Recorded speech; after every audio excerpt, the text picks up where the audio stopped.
Assalamualaikum warahmatullahi wabarakatuh. Kali ini Bu Afi akan menjelaskan tentang gangguan sistem respirasi dan upaya menjaga kesehatannya. Banyak sekali gangguan dan penyakit yang menyerang sistem respirasi manusia, tapi hanya dua contoh yang akan Bu Afi jelaskan. Yang pertama mengenai influenza atau lebih dikenal dengan flu, disebabkan oleh virus RNA dari famili Orthomyxoviridae yang sebelumnya menyerang unggas dan mamalia. Tapi virus ini sangat mudah bermutasi sehingga muncul banyak galur baru. Mutasi ini terjadi ketika virus yang menginfeksi manusia tidak hanya berasal dari unggas, tapi dari spesies lain, atau virus tersebut bermutasi menyerupai virus yang menginfeksi unggas atau babi. Ada 3 genus virus influenza, yaitu virus influenza A, B, dan C. Tapi yang paling banyak menginfeksi adalah spesies virus influenza A, yaitu 1.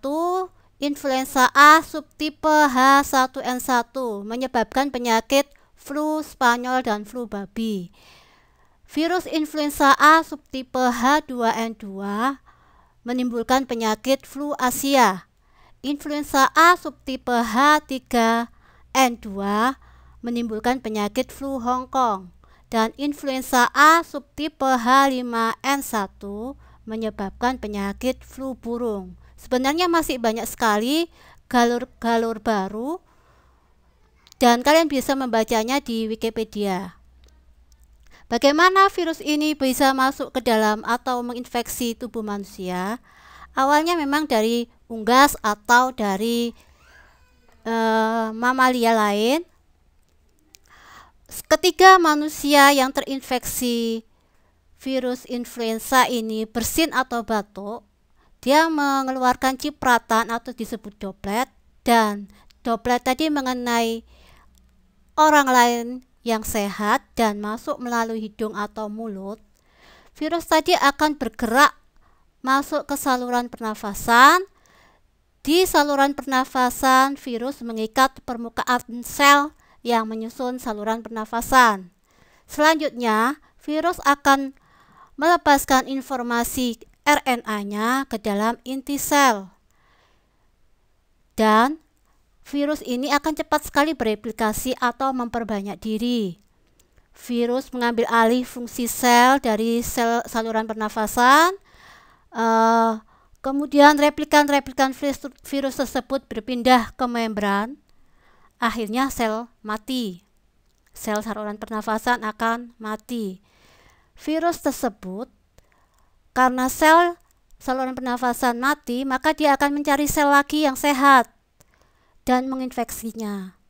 Selanjutnya, bila virus ini sudah bergerak ke aliran darah dan replikasi juga sudah terjadi sampai selama beberapa hari, maka tubuh akan mengeluarkan sistem imunnya. Sistem imun tubuh akan bekerja atau kekebalan tubuh akan mulai bekerja melawan virus. Bagaimana animasi infeksi dan imunitas dari tubuh kita? Silakan video berikut. Influenza infection. It might start with a sneeze, but the underlying infection can cause far worse. Hundreds of thousands of people every year die from severe influenza virus infection. Everything begins when the virus enters our airways.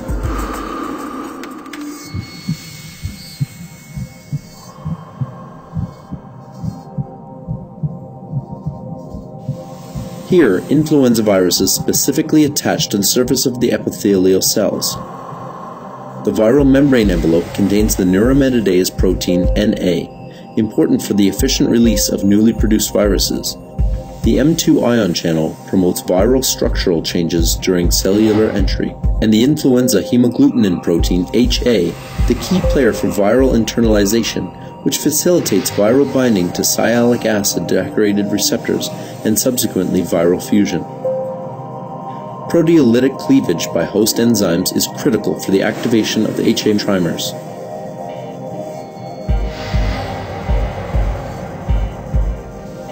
Soluble or cell-bound host proteases cleave the precursor HA molecules into two parts, HA1 and HA2.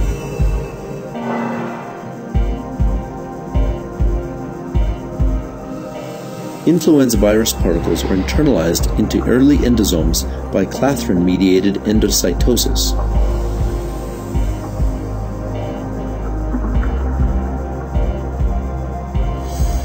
In late endosomes, the pH drops, triggering the conformational change of the cleaved HA molecules. HA1 opens up and allows HA2 to form a triple alpha helix bundle, which extends towards the endosomal membrane. Once the fusion peptides are anchored in the endosomal membrane, the whole molecule can fold back, allowing the fusion of the viral and endosomal membranes. After fusion, the viral genome can be released into the cytosol. The 8 viral RNA segments make their way into the cell nucleus, and the production of the new virus begins. Just hours after the initial infection, thousands of new viruses bud off the cell surface and infect neighboring cells. To stop the influenza infection, Crucell researchers have discovered fully human monoclonal antibodies capable of neutralizing the virus.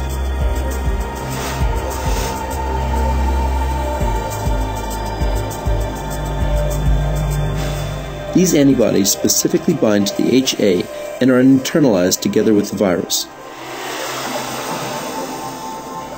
When the pH drops in late endosomes, the antibodies remain bound to a highly conserved epitope located in the stem of the HA. The antibodies now block the conformational change of HA, thereby preventing viral fusion and infection.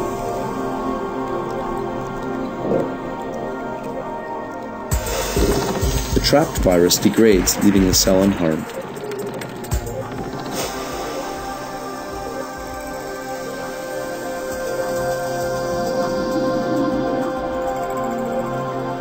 Some of Crucell's new antibodies can also prevent the initial cleavage of HA. They bind to a highly conserved epitope close to the HA cleavage site, thereby preventing host proteases from activating the virus.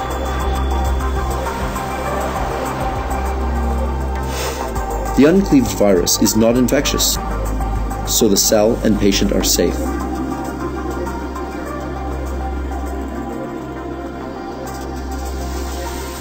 Crucell's neutralizing antibodies prevent the spread of influenza infection and may save your life.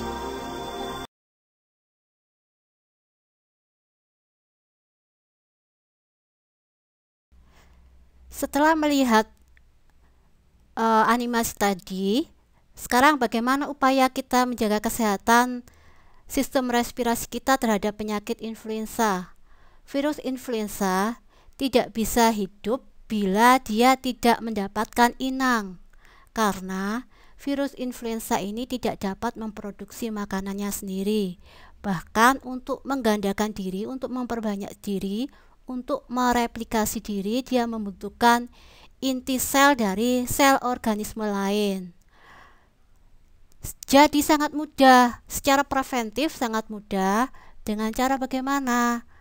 Menjaga pola hidup sehat. Secara preventif menjaga pola hidup sehat, lingkungan bersih dan sehat. Kemudian yang kuratif, bila sudah terjadi, sudah terinfeksi penyakit, apa yang harus kita lakukan? 1. Istirahat di rumah.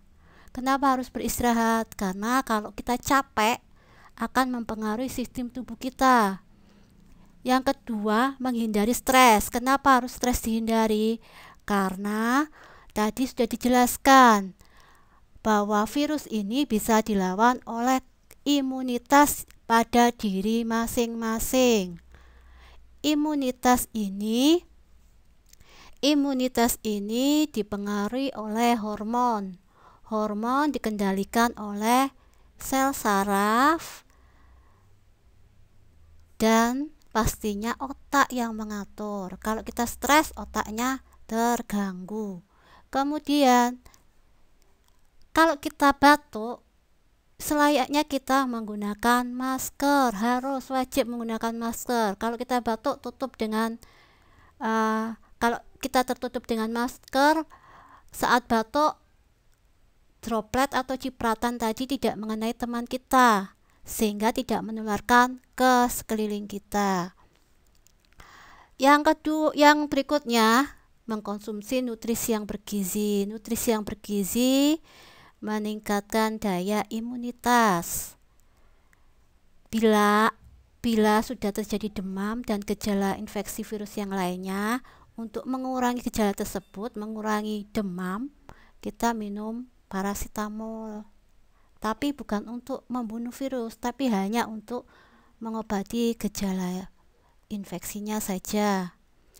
Bila sudah ditemukan vaksinasi, jadi saat tubuh kita terserang oleh virus, maka imunitas kita akan bekerja. Imunitas tadi kan yang berperan kan sudah kita ketahui bahwa yang berperan ada leukosit.